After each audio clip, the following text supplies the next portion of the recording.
కాంగ్రెస్ అంటేనే కరెంటు అని చెప్పుకొచ్చారు డిప్యూటీ సీఎం మల్లు భట్టి విక్రమార్క. ఖమ్మంలో ఆయన ఎలక్ట్రికల్ అంబులెన్స్లు ప్రారంభోత్సవ కార్యక్రమంలో మంత్రి పొన్నం ప్రభాకర్తో కలిసి పాల్గొన్నారు.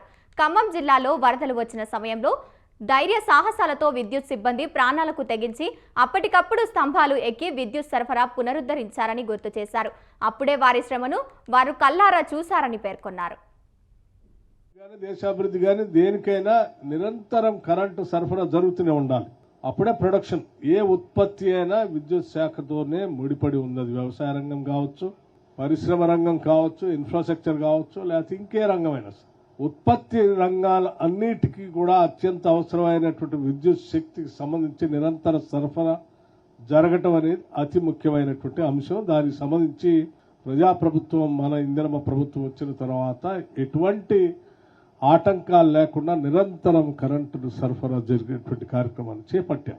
ఈ చేపట్టే క్రమంలో కొన్ని చోట్ల లైన్ల రిపేర్లని, లేకపోతే న్యాచురల్ కెలామిటీస్ వచ్చినప్పుడు చెట్లు ఇరిగిపడో, వరద ముప్పు వచ్చినప్పుడు పోల్ ఇరిగిపడో, కరెంటు తాత్కాలికంగా కొద్దిగా ఇంటరప్షన్ వస్తే కూడా